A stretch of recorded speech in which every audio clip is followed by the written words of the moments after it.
우리는 어떻게 살아야 하는지 너무나 감동을 주는 글이 있어 소개합니다.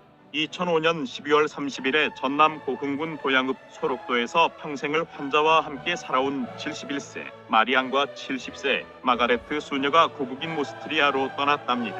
43년 동안 한센경 환자를 보살펴온 외국인 수녀 2명이 편지 한 장 달랑 남기고 떠난 겁니다.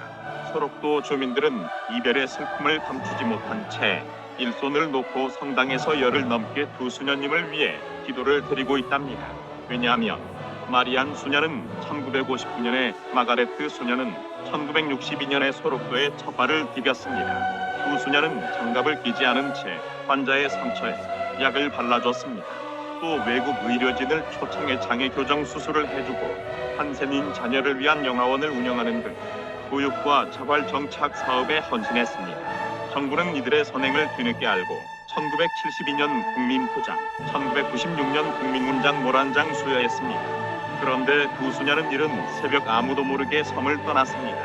사랑하는 친구분들에게란 편지 한 장만 달랑 남겼습니다. 편지에서 나이가 들어 제대로 일을 할 수 없게 되어 우리들이 있는 곳에 부담을 주기 전에 떠나야 한다고 동료들에게 이야기해 왔는데 이제 그 말을 실천할 때라 생각했다고 했습니다. 이들은 또 부족한 외국인으로서 큰 사랑과 존경을 받아 감사하며 저희들의 부족함으로 마음 아프게 해드렸던 일에 대해 용서를 빈다고 했습니다. 김명호 소록도 주민자치회장은 주민에게 온갖 사랑을 베푼 두 수녀님은 살아있는 성모 마리아였다며 작별 인사도 없이 섬을 떠난 두 수녀님 때문에 섬이 슬픔에 잠겨 있다고 말했습니다. 43년간 소록도에서 봉사활동을 한 마가레트 수녀와 마리안 수녀는 오스트리아 간호학교를 졸업했습니다. 소록도 병원이 간호사를 원한다는 소식이 소속 수녀회에 전해지자 1962년과 66년 차례로 소록도에 왔습니다.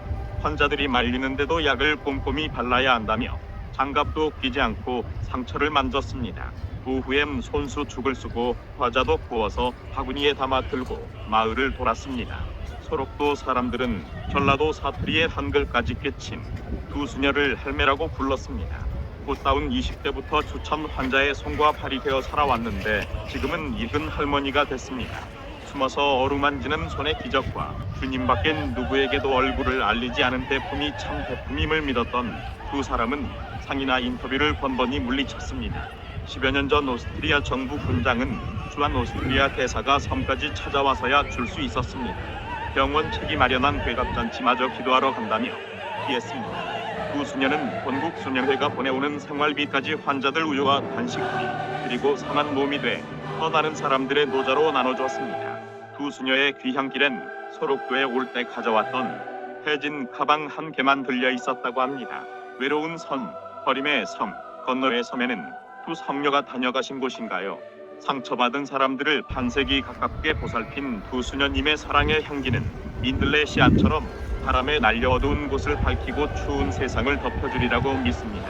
이제는 70세가 된 마리안 수녀님이 처음 왔을 땐 환자가 6,000명이었어요. 아이들도 200명쯤 되었고 약도 없고 돌봐줄 사람도 없었습니다. 한 사람 한 사람 치료해주려면 평생 이곳에서 살아야겠구나 하는 생각을 했어요. 이 두 분은 팔을 걷어붙이고 환자들을 직접 치료하기 시작한 것이 40년이 된 것입니다.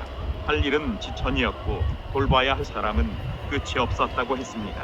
그렇게 40년의 숨은 봉사, 이렇게 정성을 쏟은 소록도는 이제 많이 좋아져서 환자도 600명 정도로 크게 줄었습니다. 누군가에게 알려질까봐, 요란한 송별식이 될까봐 조용히 떠나셨습니다. 두 분은 배를 타고 소록도를 떠나던 날 멀어지는 섬과 사람들을 멀리서 보며 하염없이 눈물을 흘리며 울었다고 했습니다. 20대부터 40년을 살았던 소록도였기에 소록도가 그들에게는 고향과 같았기에 이제 돌아간 고향 오스트리아는 40년 세월이 흐른 지금 오히려 낯선 땅이 되었습니다. 지금 수도원 3평 남집 방 한 칸에 살면서 소록도가 그리워함을 온통 한국의 장식품으로 꾸며놓고 오늘도 소록도의 꿈을 꾼다고 했습니다. 그분의 방문 앞에는 그분의 마음에 평생 담아두었던 말이 한국말로 써 있다고 합니다. 선하고 겸손한 사람이 되라. 지금도 우리 집, 우리 병원 다 생각나요. 바다는 얼마나 푸르고 아름다운지. 하지만 괜찮아요. 마음은 소록도에 두고 왔으니까요라고. 선한 사람들의 삶은 우리 마음을 더욱 슬프게 만든다. 사람이 끝없이 태어나 인간 세상이 이어지는 한 앞으로도 그럴 것이다. 난 천주교 신자가 아니지만 두 분의 수녀님께 헌신을 배웁니다. 이 두 분 이야기를 읽으니 가슴이 아려옵니다. 두 분은 수녀가 아니라 천빈, 순결, 정명을 서약한 재속회 평신도였었습니다. 그럼에도 수녀라고 불린 것은 이분들의 청빈하고 헌신적인 삶 때문이었다. 예컨대 이분들은 죽은 환자들의 옷을 수선해 입었다고 한다.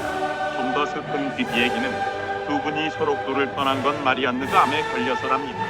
해를 끼치지 않으려고 고국으로 가셨다는, 그리고 마가레트마저 치매가 왔다는군요. 노벨 평화상 후보 추천 서명 운동 중입니다.